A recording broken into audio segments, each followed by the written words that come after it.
Our visual GPS research found that consumers want to see diverse and inclusive imagery all year round. That's why we partnered with GLAD to create a set of guidelines to better represent the LGBTQ plus community. To introduce those guidelines, please welcome Rebecca Rom-Frank from our Creative Insights team. Hi, thank you so much, Rachel. So yes, I sit on the Creative Insights team at Getty Images. And our team created Visual GPS with a market research firm so that we can understand what visuals will resonate with the end consumer.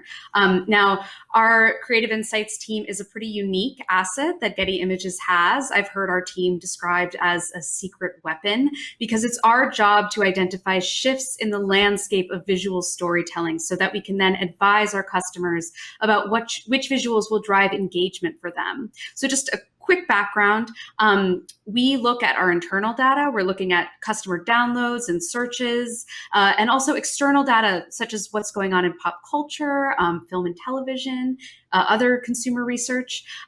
We are multidisciplinary. We come from many different backgrounds, and we're global too. We have researchers based here in New York, London, Tokyo, and other locations as well. So for our most recent wave of visual GPS research, we wanted to understand the consumer experience and how they perceive LGBTQ plus representation in the media. And it was this research that led to the creation of the LGBTQ plus guidelines.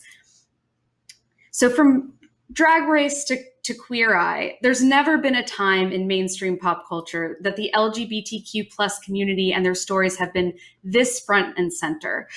But when we surveyed consumers, both LGBTQ plus consumers and people that don't identify as being part of that community, we found that despite the popularity of these stories in the media, representation of this community across the entire visual landscape, including media and advertising, is actually pretty low. So only about 1 in 5 consumers report seeing LGBTQ plus people represented regularly. And much of that is from social media platforms too, so even less through branding and advertisements.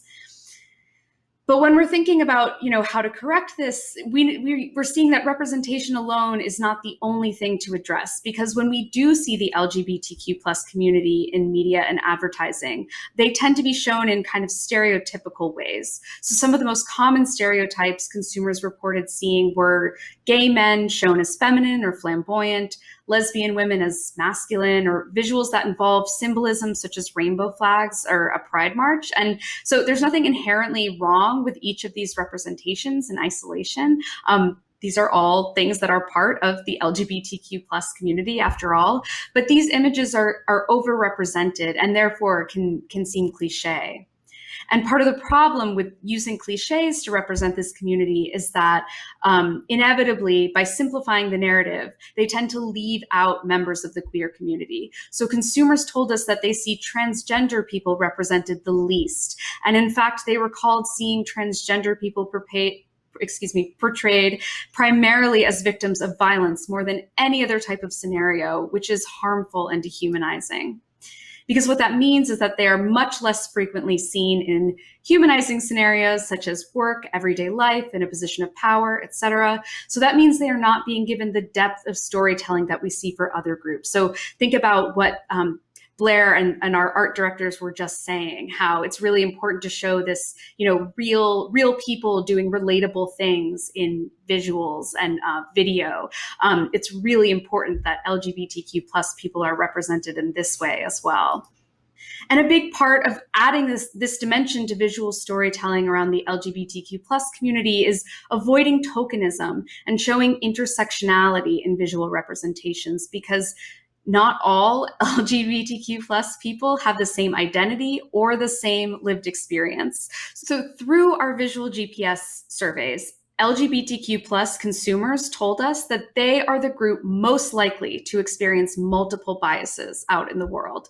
So if they experience bias with regard to their gender identity or sexual orientation, they are more likely to experience bias with regards to other aspects of their identity, such as race and ethnicity, body size or type, or disability, for example.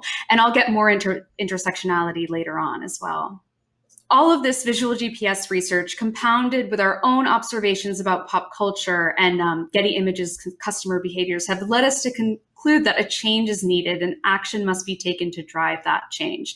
Our team is made up of members of the LGBTQ plus community as well as allies. So we deeply understand the importance of inclusive, authentic visual storytelling. And at Getty Images, our work around diverse and inclusive content has always been ongoing. This is work that we've been doing for a long time. And we really believe that the right visuals are a powerful tool that can really drive change. And in fact, our research found that there is a correlation between the frequency by which LGBTQ plus people are represented in the media and cultural acceptance in the real world. So we know that the time is right to really take a step forward in this regard. We are thrilled to have GLAAD's expertise. They have been conducting their own research, and a study that they did with P&G found that the real barrier to seeing more LGBTQ plus representation in advertising seems to be less that American culture is not accepting and more that brands are actually afraid of getting it wrong. So 81% of advertisers and 41% of agencies worry that an inauthentic depiction of LGBTQ plus people in scenarios would lead to a larger backlash than not featuring them in advertising at all. Even though they also found 68% of non-LGBTQ plus consumers say they actually feel better about buying from companies that feature this community in their ads. So even with the best intentions, brands are sometimes unsure of where to start. And that's why we developed this guide to provide clear guidance to brands, agencies, and all creatives in their aims to bring the LGBTQ plus community to the center of marketing and advertising inclusively and authentically. So now I am going to give you a taste of what the guidebook looks like. After this presentation, we will send around a link so that you can access it yourself. But in the meantime, I will walk you through what it looks like. The guidebook will cover 3 key areas. And the first is starting with a basic understanding of the LGBTQ plus community to clearly define who is included under this umbrella of acronyms and bring attention to the broad visual stereotypes that often occur. We really want this topic to be accessible to everyone, whether they're part of the LGBTQ plus community or not. So just a quick word about the acronym LGBTQ plus, which I have been saying a lot during this presentation. It stands for lesbian, gay, bisexual, transgender, and queer. And the plus is added to indicate awareness that there are many other terms people may use to describe their sexual orientation and gender identity. So that includes pansexual, asexual, non-binary, genderqueer, questioning, and more. And we go into more detail in the guidebook around this as well. And then in each section, we also cover questions that you should consider as you're making your visual choices. So for example, looking at things like the scenarios that LGBTQ plus people appear in, consider what messages you might be conveying by the virtue of their roles. Are you showing them in these everyday relatable scenarios, that we've established that we've established really connect with consumers? Some other questions that we ask are, are you showing this community having fun, traveling, maybe with their community or outside of it? LGBTQ plus people have friends who may not be part of that community, and that's an important thing to show. And it's really important to consider all aspects of the lived experience to depict this community authentically. Another crucial section we dive into for brands is the importance of looking at gender identity as separate from sexual orientation. We want to make sure we're continuously centering trans and gender nonconforming people and humanizing their visual depictions. So we looked at unpacking what gender identity means within the LGBTQ plus community broadly, and then specifically focused on the trans community because we know that is an important demographic to represent with care. And one key barrier to that is that many people confuse and conflate biological sex, gender identity, and gender expression. So to understand the multi-layered concept of gender, we take a look at all three separately so that it's very clear. Biological sex has to do with the physical body created by very technical chromosomes, genes, hormones, basically what the doctor writes on your birth certificate. Gender identity refers to the internal sense of self by which you know your gender. That can be usually the categories are man, woman, or non-binary if you feel that you don't fit into those categories.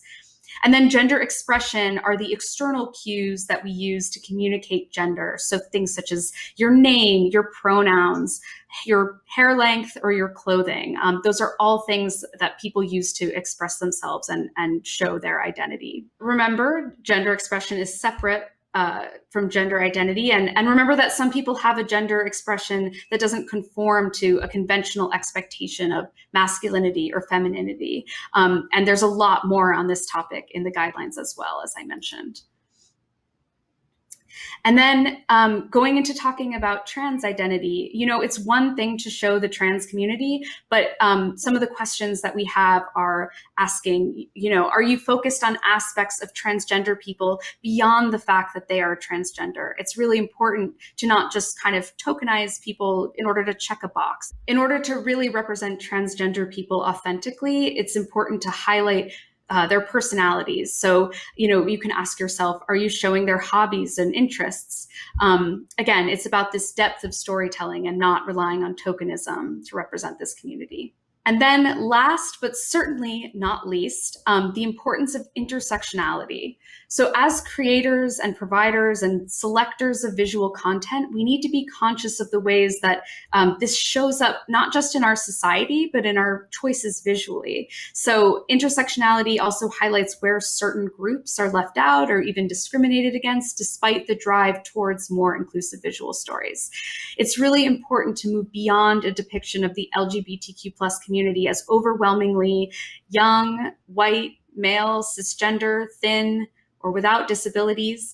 Unfortunately, these do tend to be the dominant stories that we see when it comes to visual storytelling. So any LGBTQ plus storytelling must also center stories of Black, Indigenous, and other people of color especially, but also older individuals, people with disabilities, and people with bodies of all sizes. Because we know that without them, there is no LGBTQ plus community.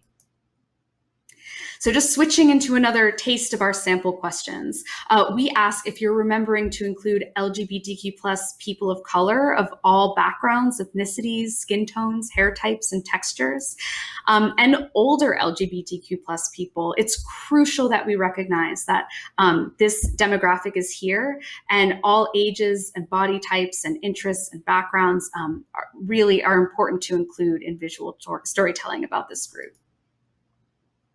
So as I mentioned, we will send around a link where you can view the guidelines themselves. This has just been a sampling of the guidelines, and all of these topics we explore in much more depth. And you can also check out visualgps.com for more on our research study. And you can also check out creativeinsights.gettyimages.com for more writing on trends in visual storytelling about this topic and many others. So we believe that there is a huge opportunity to upend stereotypes and tell stories that have not been told before. And while we know that we won't reverse harmful stereotypes overnight, we know that together we can create impact with inclusivity and empathy. So we hope you'll join us. Thanks, and back to you, Rachel.